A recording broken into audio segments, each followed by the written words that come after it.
जय माता की। मैं आपको न्योरता की पूजा की विधि बताती हूँ। और पूजा में शुरू के दिन क्या क्या चीज़ की ज़रूरत पड़ती है।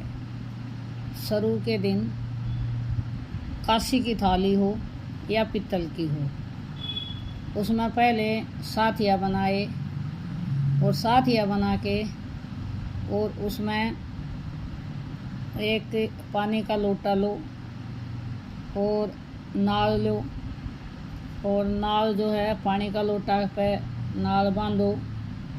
और नाल बांधने के बाद मेरी माँ की जनेऊ निकालो, 1.25 मीटर धागा मेरी माँ का काटो और उसमें 9 गांठ लगाओ और वो थाली के अंदर रख दो। और मेरी माँ का बोलते ना आके कई चीज़ बहुत उत्तम मानी जाती है।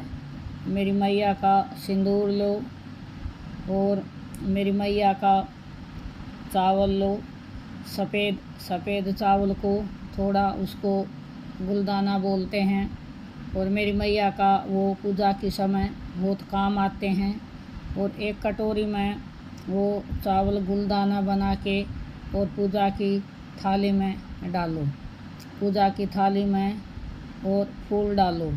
मेरी माँ की पूजा की थाली में गुलाब का फूल बहुत ज़रूरी होता है, उसको मेरी माँ का उसमें एक पूजा की थाली में फूल को वैसे करके डालो। और जैसे कई चीज़ें होती है पूरी विधि से करे तो उसमें 5 पान के पत्ते लो और 5 सुपारी लो और 5 लौंग लो और 5 इलायची लो और 5 मेरी माँ का पतासा लो। और वो मेरी माँ का लोटे के अंदर फूल की धगियाँ, मेरी माँ का दूब जो होता है हरी दूब, और उसके नारियल लपेट लो, वो उसके थोड़ा नाल लपेट के और लोटे के अंदर उसको रखो। उसके बाद में उसको जैसे भेंट का जो कोई ज़रूरी नहीं होता है, अब भाई बड़ा ही आप वो करो। चुन्नी भेंट में नहीं दी जाती है, चुन्नी खाली मेरी माँ को उड़ाई जाती है। भेंट का कपड़ा अलग से होता है।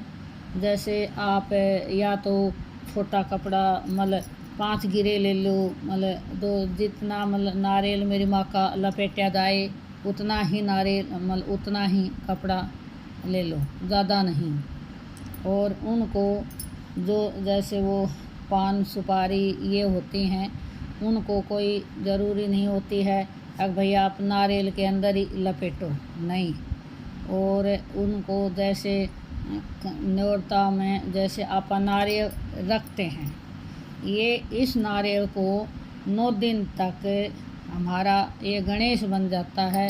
और इस नारियल को किसी को वो अपनी अपनी बुद्धि के हिसाब से अपनी अपनी सोच के हिसाब से लोग करते हैं, लेकिन कभी भी देखो इस नारियल को कभी तोड़ते नहीं हैं। जिस दिन हम कन्या जिमाते हैं तो हम दूसरा नारियल लेके आते हैं और वो तोड़ते हैं और हम उसका प्रसाद बनाते हैं। जैसे हमने पिछले नौरतों में जो नारियल रखा था वो नारियल ही उठाए के, और वो जब वो नौरते ख़त्म हो जाएंगे तो इस नारियल को हम भवा देंगे और उसको हम तार के और हमारे मंदिर के अंदर रख लेते हैं। और जो वो पानी होता है लोटे का, वो पानी गंगा जल के समान हो जाता है। और उस पानी को हम अपना पूरा घर में छिड़क सकते हैं और अपने पौधा में डाल सकते हैं। और मतलब या बचे तो हम सूर्य को भी चढ़ा सकते हैं। और जैसे मान ले कई चीज़ इसमें मेरी माँ की बहुत सी है, जैसे सिंदूर है, सिंदूर को भी कई लोग क्या काम करते हैं, अब थाली के अंदर इतना सिंदूर रखते हैं अब वो सिंदूर बेकार हो जाता है और उसको पानी में ऐसे बहा देते हैं। कभी भी देखो सिंदूर को थाली में कभी नहीं फैलाना चाहिए। सिंदूर को या तो कटोरी में रखो या फिर कोई डीबला डाबला होता है ना, तो उसमें सिंदूर को रखना चाहिए।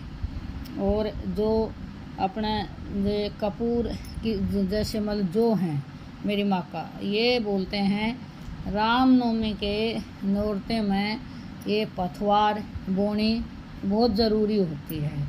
तो बोलते हैं पथवार सबसे वो मानी गई है, तो इसलिए पथवार बोनी भी बहुत ज़रूरी होती है। तो आप मतलब पथवार ज़रूर बोएं। और ये किसी जैसे मतलब कई लोग ऐसे ये लोटा धरते हैं, कई कलश के अंदर मतलब वैसा कलश धरते हैं, तो ऐसा कुछ भी नहीं है। बोलते हैं ना आत्मा शुद्ध होनी चाहिए हैं, तो उसी के हिसाब से मतलब वो होता है। तो ये पूजा पाठ करें तो इसी विधि से मतलब पूजा पाठ होती है। और आम का पत्ता बहुत ज़रूरी है। लोटे के अंदर कई किसी के पत्ते रखते, कई किसी के नहीं।